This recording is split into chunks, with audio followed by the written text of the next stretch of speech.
নির্বাচন যতই এগিয়ে আসছে ততই প্রচারণা বাড়ছে বিভিন্ন দলের প্রার্থীদের। ভোটারদের দ্বারে দ্বারে ঘুরছেন ভোট চাওয়ার জন্য।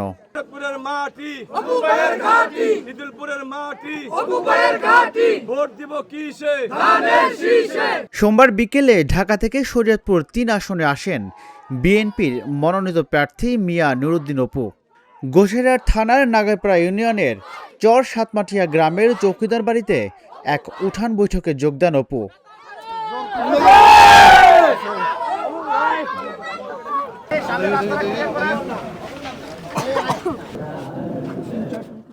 এ সময় তাকে সমর্থন দিয়েছে স্থানীয় আওয়ামী লীগের নেতাকর্মীরা। গোসাইরহাট উপজেলার সাবেক চেয়ারম্যান ও উপজেলা আওয়ামী লীগের সাবেক সভাপতি ফজলুর রহমান ঢালির নেতৃত্বে দলটির বিপুল সংখ্যক নেতাকর্মী আনুষ্ঠানিকভাবে অপুর প্রতি তাদের পূর্ণ সমর্থন ঘোষণা করেন। নির্বাচনটা তার উঠাইতে হলে আমার বৃহত্তর পরিসরে আমাদের যোগাযোগ করতে হবে। বলতে চাই, আপনার কাছে আমি বলেছি, আমি আমার গোসাইরহাট উপজেলায় 9টি ইউনিট, 8টি উপজেলা, এই ইউনিয়ন, 1টি পৌরসভা, 9টি ইউনিয়ন থেকে আমার সহযোগী সংগঠন সহ মূল সংগঠনের সম্মানিত সকল নেতৃবৃন্দকে আমরা আহ্বান করতে চাই। সেই আহ্বানকৃত লোকজনের মাঝে কোনো একদিন আপনি আসবেন, তাদের উদ্দেশ্যে আপনার সাবমিশন আপনি রাখবেন, আপনার সাবমিশনের প্রেক্ষিতে আমরা আমাদের পদা শুরু করব। এমন ঘোষণার পর অপু তাদের পাশে দাঁড়ানোর আশ্বাস দেন, বলেন সবাইকে নিয়েই এগিয়ে যাবেন তিনি। আসলে বার্তা তো বিষয় তো সেটা না, বার্তা কি? বার্তা তো একটাই, যে আমরা আগামী দিনে ইনশাল্লাহ বাংলাদেশ জাতীয়তাবাদী দল সরকার যদি ইনশাল্লাহ সরকার গঠন করবে, তারপরে আমরা সবাইকে নিয়ে সমস্ত কিছু ভেদাভেদ ভুলে গিয়ে, এখন যেমন ভেদাভেদ ভুলে গিয়ে সবাইকে নিয়ে সবাই আমাকে বুকে জড়িয়ে নিয়েছে, আমরাও ইনশাল্লাহ ইলেকশনের পরে, নির্বাচনের পরে আমিও সবাইকে নিয়ে এমনিভাবে বুকে জড়িয়ে আমরা একটা আধুনিক এবং আত্মনির্ভরশীল শরীয়তপুর গঠন করব। সাধারণ ভোটাররা বলছেন এলাকার উন্নয়নের জন্য অপুকেই ভোট দেবেন তারা। আলহামদুলিল্লাহ, আমাদের প্রিয় নেতা জনাব মিয়া নুরুদ্দিন আহমেদ অপু, আমাদের বাংলাদেশ জাতীয়তাবাদী দলের চেয়ারম্যান জনাব তারেক রহমান, ওনার একান্ত সচিব, উনি আমাদের পদচ্যুত হওয়ার পরে আমাদের রাস্তা, অবহেলিত রাস্তাগুলি আছে এবং কালভার্ট, ব্রিজ, শিক্ষা ব্যবস্থা, স্বাস্থ্য ব্যবস্থা সকল উন্নয়ন ঘটানোর জন্য উনি একটি ঘোষণা দিয়েছেন যে আমি গোসাইরহাটের সন্তান, আমি এই শরীয়তপুরটা আমার পরিবার, আমার এই পরিবারের উন্নয়নের জন্য ওনার যা কিছু প্রয়োজন আল্লাহর রহমতে ওনার যে ঘোষণা যে আমার এই শরীয়তপুরকে আমি একটি মডেল এবং একটি আধুনিক শরীয়তপুরে গ্রহণ করার জন্য যা যা প্রয়োজন উনি দেশনায়ক তারেক রহমানের সহযোগিতা এটা করবেন।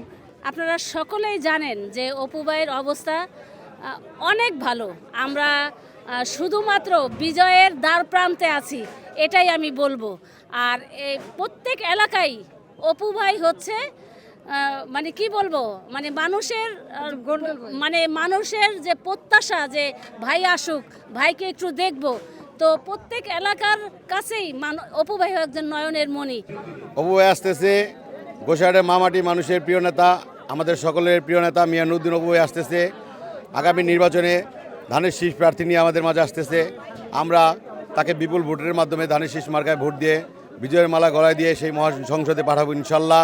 সবাই খুব আনন্দিত, সবাই খুশি, সবাই ঠিকঠাক মতো খাইতে পারছে। আসলে এখানে আমার যেটা মনে হলো ঢাকা থেকে আসার সময়, সেটা হচ্ছে যে রাস্তাটা অনেক বেশি, এখান পর্যন্ত ঢাকার সাথে কমিউনিকেশনটা অনেক বেশি টাফ আর কি। আর অল ওভার প্রোগ্রাম খুব সুন্দর, আমরা সবাই অপু ভাইয়ের জন্য অপেক্ষা করছি। পদ্মা সেতু হওয়ার পরও উন্নয়নের ছোঁয়া লাগেনি শরীয়তপুরে।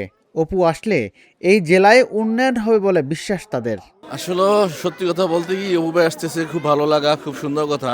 আর যেহেতু আমাদের এলাকাটা খুব অবহেলিত এলাকা, আর অপু ভাইয়ের মতো একজন যেহেতু আমরা ন্যাশনাল নেতা পেয়েছি, তার কাছ থেকে আমাদের চাহিদাটাও বেশি। বিশেষ করে রাস্তাঘাট, প্রথম সারি বলতে বলতে রাস্তাঘাটটাই আমরা খুব অবহেলার ভিতরে আছি। তার কাছে আমাদের একমাত্র চাওয়াই থাকবে পদ্মা সেতুর সাথে যেন আমাদের রাস্তাটা খুব প্রপারলি, খুব সুন্দরভাবে রাস্তাটা হয়, এটাই আমাদের একমাত্র চাওয়া। হ্যাঁ, তার অবস্থান খুবই ভালো, বিশেষ করে দলমত নির্বিশেষে আমাদের নেতা মিয়া নুরুদ্দিন অপু ভাইকে দলমত নির্বিশেষে সবাই তাকে ভোট দিবে এবং তার অবস্থান খুবই ভালো। অপুর অবস্থান খুবই ভালো, দলমত নির্বিশেষে তাকে মানুষ ভোট দিবে। যদি অপু ভাই এমপি হয়ে আসে, তা আমরা আশা করি যে মন্ত্রী হইতে পারবো। তার আমাকে যে কাজগুলো বাকি আছে, সব কাজগুলো অপু ভাই করবে, আশা আমাকে আছে।